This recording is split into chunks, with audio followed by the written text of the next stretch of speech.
प्रिय भाई और बहनों, आज का शुभ संदेश के लिए आप सभी को हम स्वागत करते हैं। रात और दिन आंसू बहते हैं, दुनिया वाले सब कहते हैं, है कौन, कहाँ है तेरा खुदा।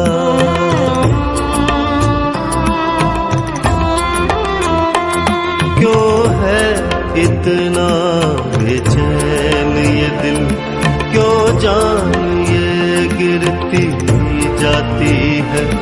होगा किस दिन दीदार तेरा, कब होगा मिलना रूबरू। मेरी रूह खुदा की प्यासी है, मेरी रूह खुदा की प्यासी है, मेरी रूह खुदा की प्यासी है।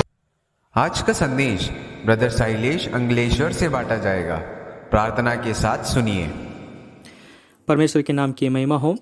आज के सुबह के शुभ संदेश सुनने वाले सभी श्रोतागणों को मेरा प्यार भरा सलाम और सभी को मेरा जय मसीह। आज के मनन के लिए हम लूका रचित सुसमाचार उसकी 15वीं अध्याय और कलम 20 हम पढ़ेंगे। तब वह उठकर अपने पिता के पास चला। वह अभी दूर ही था कि उसके पिता ने उसे देखकर तरस खाया और दौड़कर उसे गले लगाया और बहुत चूमा। परमेश्वर के नाम की महिमा हो। इस लूका रचित सुसमाचार और 15वीं अध्याय और विशेष हम देखते हैं कि एक बहुत ही सुपरिचित एक अध्याय हम देख सकते हैं। इस अध्याय में हमारा प्रभु यीशु मसीह ने और 3 दृष्टांतों को समझाया। इस दृष्टांत को समझाने का एक वजह भी हम देख सकते हैं। जो फरीसी और शास्त्री कुड़कुड़ाकर प्रभु के बारे में इस प्रकार कहते थे कि यह तो पापियों से मिलता है और उनके साथ में खाता है। इस बात को समझाने के लिए हमारा प्रभु यीशु मसीह ने और उनको विशेष करके और 3 दृष्टांत को समझाया। इस 3 दृष्टांत में इस प्रकार हम देखते हैं।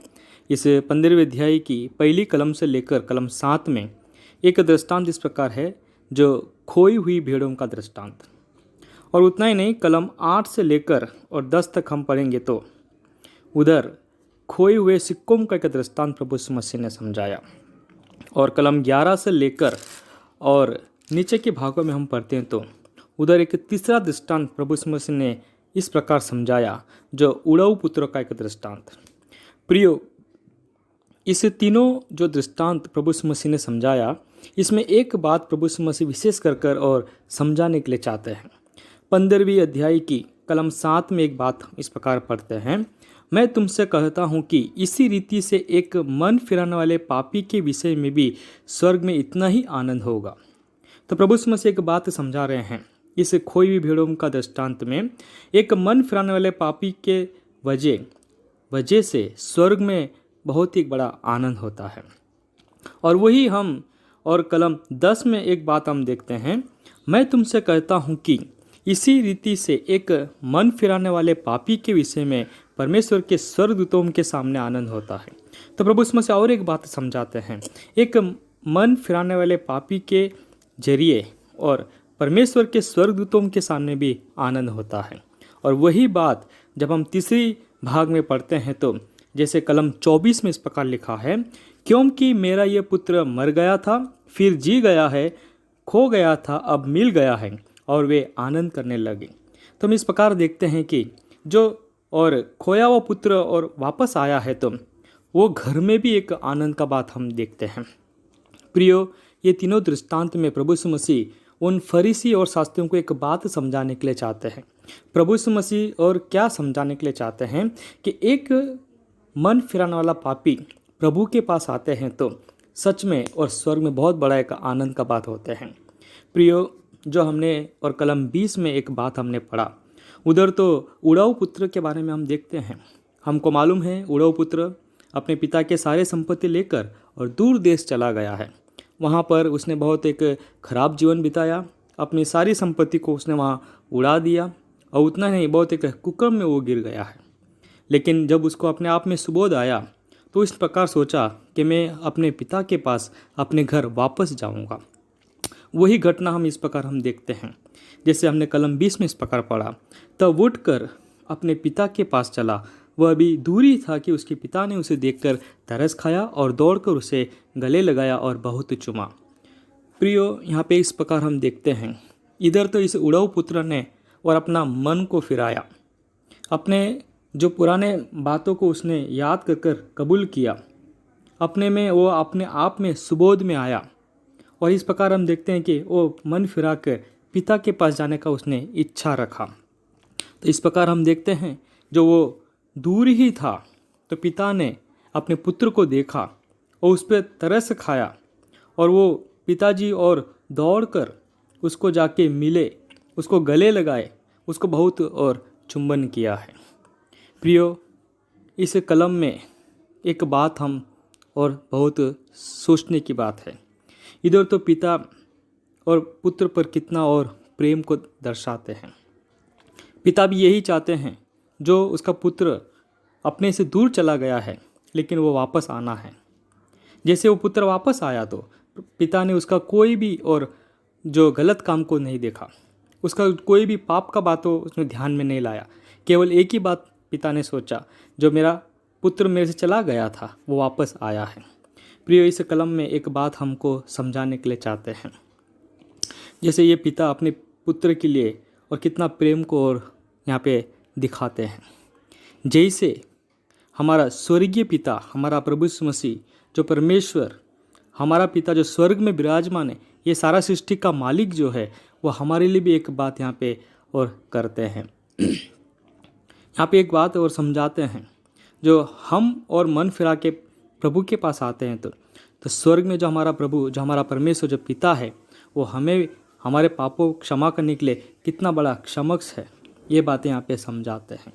प्रियो, हमको मालूम है, जब हम मत्ती रचित सुसमाचार उसकी 19वीं अध्याय और कलम 14 में इस प्रकार हम पढ़ते हैं, यीशु ने कहा, बालकों को मेरे पास आने दो, उन्हें मना ना करो, क्योंकि स्वर्ग का राज्य ऐसों ही का है। तो समय पर जब प्रभु यीशु मसीह के पास और बालों को आते थे, लोग उनको रोकते थे, लेकिन प्रभु यीशु मसीह ये चाहते थे कि बालकों को मेरे पास आने दो, उन्हें ना रोको, क्योंकि स्वर्ग का राज्य उन्हीं का है। प्रियो, यहाँ पे एक बात हमको समझना है, प्रभु ये चाहते हैं सभी मनुष्य और मन फिराए, अपने पापों को छोड़कर प्रभु के पास आए, एक स्वर्ग का राज्य में लोगों को प्रवेश मिले। विशेष प्रभु ये हमसे चाहते हैं। और उतना ही नहीं, जब हम यूहन्ना रचित सुसमाचार उसकी 1 अध्याय और कलम 12 में इस प्रकार हम पढ़ते हैं, परंतु जितनों ने उसे ग्रहण किया, उसने उन्हें परमेश्वर की संतान होने का अधिकार दिया, अर्थात उन्हें जो उसके नाम पर विश्वास रखते हैं। प्रिय, यहाँ पे और एक बात हमको समझाते हैं, और जितनों ने उसे ग्रहण किया, उसने उन्हें परमेश्वर की संतान होने का अधिकार दिया है। और कितनी एक खुशी की बात, एक कितनी बड़ी एक आनंद की बात यहाँ पे हम देखते हैं। जो कोई व्यक्ति और मन फिराकर और प्रभु के पास आते हैं, तो यहाँ पे इस प्रकार हम पढ़ते हैं, जितनों ने उसे ग्रहण किया, उसने उन्हें परमेश्वर की संतान होने का अधिकार दिया। आज भी हमारा स्वर्गीय पिता परमेश्वर जो स्वर्ग में विराजमान है, इस आशा लगाए रहते हैं कौन और प्रभु के पास आए, कौन उसका और पुत्र बन जाए, कौन उसका बालक बन जाए। प्रियो, इस कलम से एक बात हमको यहाँ पे प्रभु समझाने के लिए चाहते हैं। इस सुबह के समय पर और इस बातों को सुनने वाले सभी श्रोतागणों को एक बात हमको समझना चाहिए। ये प्रभु आज भी इस राह देखते हैं, बाट जोते हैं, और कौन मन फिरा के प्रभु के पास आए। हम इस प्रकार पढ़ते हैं, तीनों दृष्टांत में एक बात, सही बात हम पढ़ते हैं। सच में इस प्रकार एक मन फिराने वाले पापी के जरिए स्वर्ग में बहुत ही बड़ा आनंद होता है। प्रभु भी इसमें बहुत आनंदित है। इसलिए प्रियो, आज इस बात को सोचने की बहुत आवश्यकता है, क्या मैं ऐसे स्वर्गीय पिता का संतान बना हूँ कि नहीं? क्या मैं ऐसे स्वर्गीय पिता का एक बालक बना हूँ कि नहीं? क्या मुझे इस स्वर्ग राज्य में प्रवेश होगा कि नहीं? अगर इसमें देरी है तो, अगर आप इसमें आने के लिए चाहते हैं तो विशेष कर एक बात ध्यान देने की आवश्यकता है। अपने सभी पापों को छोड़कर एक मन फिराव का अच्छा बात होकर हम प्रभु के पास आना जरूरी है। तो प्रभु यही बातों को देखते रहते हैं। जैसे उड़ाऊ पुत्र का पिताजी उसे दूर से देखकर और दौड़ कर जाते हैं, उसको गले लगाते हैं, उसको चुम्बन करते हैं। जैसे स्वर्गीय पिता भी हम पे यही प्रकार का एक प्रेम को और बताते हैं। प्रभु हमको भी वो गले लगाते हैं, हमको भी चुम्बन करते हैं और हमको स्वर्ग राज में और प्रवेश कराते हैं। आइए हम परमेश्वर को धन्यवाद करें। ये समय पर इस बात को हम सोचें, क्या मैं इस और पिताजी का संतान बना हूँ कि नहीं। जैसा हमने और पढ़ा है, जितनों ने उसे ग्रहण किया उतनों को उन्हें उनका संतान होने का अधिकार दिए। आइए हम परमेश्वर को धन्यवाद करें। अगर हम इस प्रभु के संतान नहीं बने तो अपने पापों को कबूल करें, ये प्रभु को हम अपने हृदयों में स्वीकार करें और हम एक उद्धार पाकर इसे प्रभु का हम संतान बने। और उतना ही नहीं, जो उसके संतान होते हैं तो उनके लिए अवश्य और स्वर्ग में राज में उनको प्रवेश है। और उतना ही नहीं, हमारे जरिए और स्वर्ग में एक बड़ा आनंद भी होता है। आया हम ऐसे प्रभु की महिमा करें, स्तुति करें, उसके नाम की महिमा हो।